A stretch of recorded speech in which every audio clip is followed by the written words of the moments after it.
Hello friends, स्वागत है आपका अपने यूट्यूब चैनल स्मार्ट स्टडी 2.0 में।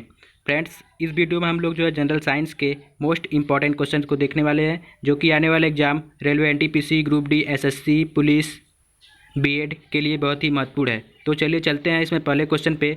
पहला क्वेश्चन है, कोशिका सिद्धांत किसने दिया था। पहला क्वेश्चन है, कोशिका सिद्धांत किसने दिया था। पहला ऑप्शन है रॉबर्ट हुक ने, दूसरा है स्लाइडेन व स्वान ने, तीसरा है मेलपिगी व बिरको ने, चौथा है नाल व रस्का ने। तो कोशिका सिद्धांत जो है स्लाइडेन व स्वान द्वारा दिया गया था, इसका ऑप्शन बी राइट रहेगा। कोशिका सिद्धांत जो है स्लाइडेन व स्वान के द्वारा दिया गया था। नेक्स्ट क्वेश्चन पे चलते हैं। क्वेश्चन नंबर दूसरे पे। क्वेश्चन नंबर दूसरा है, मानव शरीर का सबसे कठोर भाग कौन सा है। क्वेश्चन नंबर दूसरा है, मानव शरीर का सबसे कठोर भाग कौन सा है। पहला है दांत का इनेमल, दूसरा पेशियाँ, तीसरा हड्डियाँ, चौथा इनमें से कोई नहीं। तो मानव शरीर का सबसे कठोर भाग जो है दांत का इनेमल है इन ऑप्शन में से। इसका ऑप्शन ए जो है राइट हो जाएगा, दांत का इनेमल। नेक्स्ट क्वेश्चन पे चलते हैं। क्वेश्चन नंबर तीसरे पे। क्वेश्चन नंबर तीसरा है, निम्न में से किसका उपयोग गंधयुक्त सूचक के रूप में होता है। क्वेश्चन नंबर तीसरा है, निम्न में से किसका उपयोग गंधयुक्त सूचक के रूप में होता है। तो गंधयुक्त सूचक के रूप में हम प्याज का उपयोग करते हैं, इसका ऑप्शन ए, ऑप्शन सी जो है इसका राइट रहेगा। गंधयुक्त सूचक के रूप में प्याज का उपयोग करते हैं। नेक्स्ट क्वेश्चन पे चलते हैं। क्वेश्चन नंबर 4 पे। क्वेश्चन नंबर 4 है, निम्न में से कौन एक प्राकृतिक सूचक का उदाहरण है। क्वेश्चन नंबर 4 है, निम्न में से कौन एक प्राकृतिक सूचक का उदाहरण है। पहला ऑप्शन है मेथिल ऑरेंज, दूसरा है लिटमस, तीसरा है मेथिल लाल, चौथा है फिनाल्थैलीन। तो इनमें से प्राकृतिक सूचक का उदाहरण जो है लिटमस है, इसका ऑप्शन बी राइट जाएगा। कह रहा है निम्न में से कौन एक प्राकृतिक सूचक का उदाहरण है, तो प्राकृतिक सूचक का उदाहरण जो है लिटमस है, ऑप्शन बी इसका राइट जाएगा। नेक्स्ट क्वेश्चन पे चलते हैं। क्वेश्चन नंबर 5वें पे। क्वेश्चन नंबर 5वां है, एमकेएस पद्धति से तात्पर्य है। क्वेश्चन नंबर 5वां है, एमकेएस पद्धति से तात्पर्य है। पहला ऑप्शन है माइक्रो केल्विन सेकेंड, दूसरा है मीटर केल्विन सेकेंड, तीसरा है माइक्रो किलोग्राम सेकेंड, चौथा है मीटर किलोग्राम सेकेंड। तो एमकेएस पद्धति से तात्पर्य जो है मीटर किलोग्राम सेकेंड है, इसका ऑप्शन डी राइट जाएगा। एमकेएस पद्धति से तात्पर्य जो है मीटर किलोग्राम सेकेंड है। नेक्स्ट क्वेश्चन पे चलते हैं। क्वेश्चन नंबर 6वें पे। क्वेश्चन नंबर 6वां है, भौतिकी की वह शाखा जो वस्तु की गति का अध्ययन करती है कहलाती है। क्वेश्चन नंबर 6वां है, भौतिकी की वह शाखा जो वस्तु की गति का अध्ययन करती है क्या कहलाती है। पहला ऑप्शन यांत्रिकी, दूसरा इलेक्ट्रॉनिकी, तीसरा है ऊष्मागतिकी, चौथा इनमें से कोई नहीं। तो भौतिकी की वह शाखा जो वस्तु की गति का अध्ययन करती है यांत्रिकी कहलाता है, इसका ऑप्शन ए राइट रहेगा। भौतिकी की वह शाखा जो वस्तु की गति का अध्ययन करती है यांत्रिकी कहलाती है। नेक्स्ट क्वेश्चन पे चलते हैं। क्वेश्चन नंबर 7वें पे। क्वेश्चन नंबर 7वां है, लेंस की फोकस दूरी अधिकतम है। क्वेश्चन नंबर 7वां है, लेंस की फोकस दूरी अधिकतम है, अर्थात लेंस की फोकस दूरी जो है किस रंग के लिए अधिकतम है। पहला है हरे रंग के लिए, दूसरा है लाल रंग के लिए, तीसरा है पीले रंग के लिए, चौथा है बैगनी रंग के लिए। तो लेंस की फोकस दूरी जो है लाल रंग के लिए अधिकतम होता है, इसका ऑप्शन बी राइट जाएगा। लेंस की फोकस दूरी जो है लाल रंग के लिए अधिकतम होता है। नेक्स्ट क्वेश्चन पे चलते हैं। क्वेश्चन नंबर 8वें पे। क्वेश्चन नंबर 8वां है, उत्तल लेंस का प्रयोग किया जाता है। क्वेश्चन नंबर 8वां है, उत्तल लेंस का प्रयोग किया जाता है।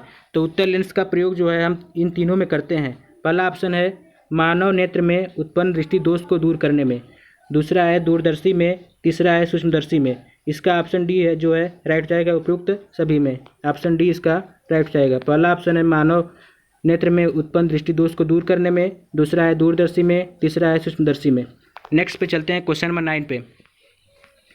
क्वेश्चन नंबर 9 है, स्पष्ट दृष्टि की न्यूनतम दूरी कितनी है। क्वेश्चन नंबर 9 है, स्पष्ट दृष्टि की न्यूनतम दूरी है। तो स्पष्ट दृष्टि की न्यूनतम दूरी जो है 25 सेंटीमीटर होता है, इसका ऑप्शन ए राइट रहेगा। स्पष्ट दृष्टि की न्यूनतम दूरी 25 सेंटीमीटर होता है। नेक्स्ट क्वेश्चन पे चलते हैं। क्वेश्चन नंबर 10वें पे।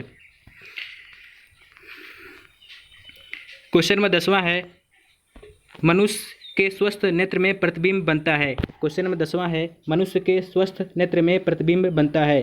तो मनुष्य के स्वस्थ नेत्र में प्रतिबिंब जो है रेटिना पर बनता है, इसका ऑप्शन सी राइट जाएगा। एक स्वस्थ मनुष्य का प्रतिबिंब जो है उसके रेटिना पर बनता है। नेक्स्ट क्वेश्चन पे चलते हैं। क्वेश्चन नंबर 11 पे। क्वेश्चन नंबर 11 है, समतल दर्पण की वक्रता त्रिज्या होती है। क्वेश्चन नंबर 11 है, समतल दर्पण की वक्रता त्रिज्या होती है। पहला ऑप्शन है 1 और अनंत के बीच, दूसरा है 0, तीसरा है 1 और चौथा है अनंत। तो समतल दर्पण की वक्रता त्रिज्या जो है अनंत होता है, इसका ऑप्शन बी राइट हो जाएगा। समतल दर्पण की वक्रता त्रिज्या अनंत होता है। नेक्स्ट क्वेश्चन पे चलते हैं, क्वेश्चन नंबर 12 पे। क्वेश्चन नंबर 12 है, विक्षेपण के अंतर्गत प्रिज्म से गुजरने पर किस रंग के प्रकाश का विचलन अधिकतम होता है। क्वेश्चन नंबर 12 है, विक्षेपण के अंतर्गत प्रिज्म से गुजरने पर किस रंग के प्रकाश का विचलन अधिकतम होता है। तो इसका ऑप्शन डी राइट जाएगा, बैगनी रंग का। विक्षेपण के दौरान जो है प्रिज्म से गुजरने पर बैगनी रंग के प्रकाश का विचलन जो है अधिकतम होता है। नेक्स्ट क्वेश्चन पे चलते हैं, क्वेश्चन नंबर 13 पे। क्वेश्चन नंबर 13 है, दूरदृष्टि दोष के कारण प्रतिबिंब बनता है। क्वेश्चन नंबर 13 है, दूरदृष्टि दोष के कारण प्रतिबिंब बनता है। पहला ऑप्शन है रेटिना से पीछे, दूसरा है रेटिना पर, और तीसरा ऑप्शन है रेटिना से आगे, चौथा है कहीं नहीं। तो दूरदृष्टि के कारण प्रतिबिंब जो है रेटिना से पीछे बनता है, इसका ऑप्शन ए राइट हो जाएगा। दूरदृष्टि दोष के कारण जो प्रतिबिंब है रेटिना से पीछे बनता है। नेक्स्ट क्वेश्चन पे चलते हैं, क्वेश्चन नंबर 14 पे। क्वेश्चन नंबर 14 है, निकट दृष्टि दोष से पीड़ित व्यक्ति के लिए चश्मे में उपयुक्त किया जाता है। क्वेश्चन नंबर 14 है, निकट दृष्टि दोष से पीड़ित व्यक्ति के लिए चश्मे में प्रयुक्त किया जाता है। क्वेश्चन नंबर 14 है, निकट दृष्टि दोष से पीड़ित व्यक्ति के चश्मे में किस लेंस का हम प्रयोग करते हैं। तो इसका जो है ऑप्शन बी राइट रहेगा, अवतल लेंस का। निकट दृष्टि दोष से पीड़ित व्यक्ति के चश्मे में हम अवतल लेंस का प्रयोग करते हैं। नेक्स्ट क्वेश्चन पे चलते हैं, क्वेश्चन नंबर 15 पे। क्वेश्चन नंबर 15 है, मानव नेत्र में रेटिना पर बनने वाला प्रतिबिंब कैसा होता है। क्वेश्चन नंबर 15 है, मानव नेत्र में रेटिना पर बनने वाला प्रतिबिंब कैसा होता है। तो इसका ऑप्शन बी राइट हो जाएगा, सीधा होता है परंतु उल्टा वाला प्रतिबिंब देता है। मानव नेत्र में रेटिना पर बनने वाला प्रतिबिंब जो है सीधा होता है परंतु उल्टा वाला प्रतिबिंब देता है, इसका ऑप्शन बी राइट हो जाएगा। नेक्स्ट क्वेश्चन पे चलते हैं, क्वेश्चन नंबर 16 पे।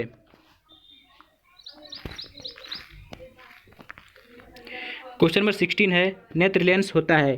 क्वेश्चन नंबर 16 है, नेत्र लेंस होता है। पहला है अभिसारी, दूसरा है अपसारी, तीसरा है उत्तल व अवतल, चौथा है इनमें से कोई नहीं। तो नेत्र लेंस जो होता है अभिसारी होता है, इसका ऑप्शन ए राइट जाएगा। नेत्र लेंस एक अभिसारी लेंस होता है, इसका ऑप्शन ए राइट जाएगा। नेक्स्ट पे चलते हैं, क्वेश्चन नंबर 17 पे। क्वेश्चन नंबर 17 पे चलते हैं। क्वेश्चन नंबर 17 है, जल का ताप बढ़ाने पर इसकी श्यानता पर क्या प्रभाव पड़ता है। क्वेश्चन नंबर 17 है, जल का ताप बढ़ाने पर इसकी श्यानता पर क्या प्रभाव पड़ता है। पहला ऑप्शन है कम होगी, दूसरा है बढ़ेगी, तीसरा बढ़ेगी या घटेगी दोनों, चौथा अपरिवर्तनीय रहेगी। तो जल का ताप बढ़ाने पर इसकी श्यानता जो है कम हो जाएगी, इसका ऑप्शन ए राइट जाएगा। जल का ताप बढ़ाने पर इसकी श्यानता जो है कम हो जाएगी। नेक्स्ट क्वेश्चन पे चलते हैं, क्वेश्चन नंबर 18 पे। क्वेश्चन नंबर 18 है, पृथ्वी के गुरुत्वाकर्षण क्षेत्र की तीव्रता अधिकतम होती है। क्वेश्चन नंबर 18 है, पृथ्वी के गुरुत्वाकर्षण क्षेत्र की तीव्रता अधिकतम होती है। इसमें पूछा है कहाँ पर गुरुत्वाकर्षण क्षेत्र की तीव्रता जो है अधिकतम होती है। पहला ऑप्शन है ध्रुवों पर, दूसरा है विषुवत रेखा पर, तीसरा है पृथ्वी के केंद्र पर, चौथा है भूपृष्ठ पर। तो पृथ्वी के गुरुत्वाकर्षण क्षेत्र की तीव्रता जो है विषुवत रेखा पर अधिकतम होती है, इसका ऑप्शन बी राइट रहेगा। पृथ्वी के गुरुत्वाकर्षण क्षेत्र की तीव्रता जो है विषुवत रेखा पर अधिकतम होता है।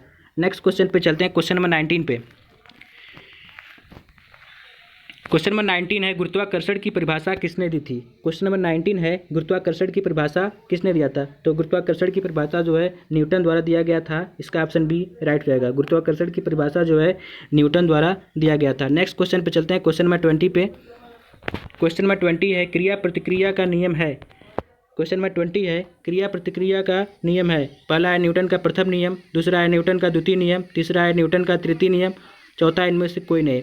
तो क्रिया प्रतिक्रिया का नियम जो है न्यूटन का तीसरा नियम है, इसका ऑप्शन सी राइट रहेगा। क्रिया प्रतिक्रिया का नियम न्यूटन का तीसरा नियम है। नेक्स्ट क्वेश्चन पे चलते हैं, क्वेश्चन नंबर 21 पे। क्वेश्चन नंबर 21 है, वृत्ताकार पथ के चारों ओर पिंड की गति किसका उदाहरण है। क्वेश्चन नंबर 21 है, वृत्ताकार पथ के चारों ओर पिंड की गति किसका उदाहरण है। तो इसका ऑप्शन ए राइट रहेगा, समान वेग और समान चाल का। ऑप्शन ए इसका राइट रहेगा। वृत्ताकार पथ के चारों ओर पिंड की गति का उदाहरण समान वेग और समान चाल का है। नेक्स्ट क्वेश्चन पे चलते हैं, क्वेश्चन नंबर 22 पे।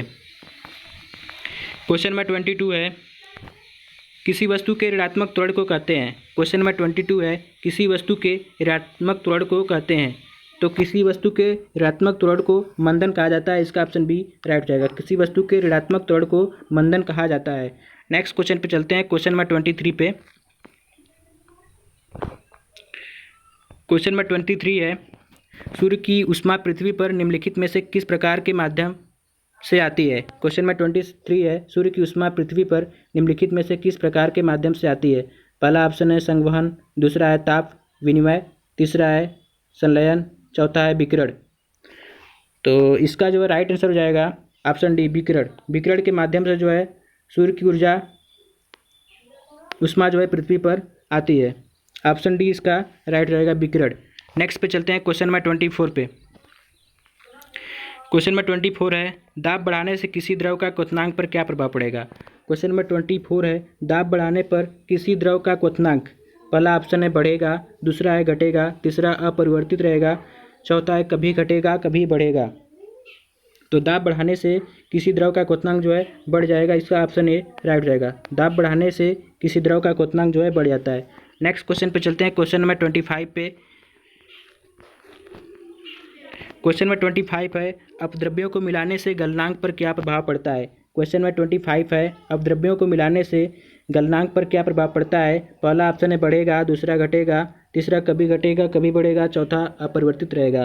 तो अपद्रव्यों को मिलाने से गलनांक पर जो प्रभाव पड़ता है वो है बढ़ेगा। ऑप्शन ए इसका राइट जाएगा। अपद्रव्यों को मिलाने पर गलनांक जो है बढ़ जाता है। नेक्स्ट क्वेश्चन पे चलते हैं, क्वेश्चन नंबर 26 पे।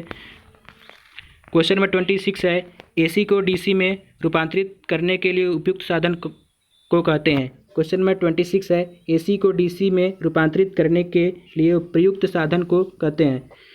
तो एसी को डीसी में रूपांतरित करने के लिए प्रयुक्त साधन जो है डिस्टकारी है, इसका ऑप्शन ए राइट रहेगा। डिस्टकारी के माध्यम से हम एसी को डीसी में रूपांतरित करते हैं। नेक्स्ट क्वेश्चन पे चलते हैं, क्वेश्चन नंबर 27 पे। क्वेश्चन नंबर 27 है, जिन पदार्थों में अनंत वैद्युत प्रतिरोध होता है उन्हें क्या कहते हैं। क्वेश्चन नंबर 27 है, जिन पदार्थों में अनंत वैद्युत प्रतिरोध होता है उन्हें क्या कहते हैं। तो उसे जो है विद्युत रोधी कहा जाता है, इसका ऑप्शन डी राइट रहेगा। जिन पदार्थों में अनंत वैद्युत प्रतिरोध होता है उसे विद्युत रोधी कहा जाता है। नेक्स्ट क्वेश्चन पे चलते हैं, क्वेश्चन नंबर 28 पे। क्वेश्चन नंबर 28 है, वैद्युत परिष्करण के दौरान विशुद्ध धातु कहाँ पर एकत्रित होती है। क्वेश्चन नंबर 28 है, वैद्युत परिष्करण के दौरान विशुद्ध धातु कहाँ पर एकत्रित होती है। तो इसका ऑप्शन सी जो है राइट रहेगा, कैथोड पर। वैद्युत परिष्करण के दौरान विशुद्ध धातु जो है कैथोड पर एकत्रित होती है। नेक्स्ट क्वेश्चन पे चलते हैं, क्वेश्चन नंबर 29 पे।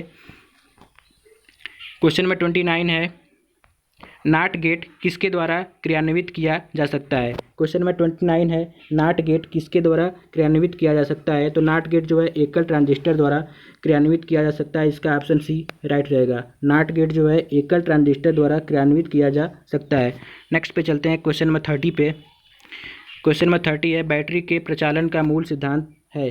क्वेश्चन नंबर 30 है, बैटरी के प्रचालन का मूल सिद्धांत है। तो बैटरी के प्रचालन का मूल सिद्धांत जो है उपापचयन है, इसका ऑप्शन सी राइट रहेगा। बैटरी के प्रचालन का मूल सिद्धांत जो है उपापचयन है।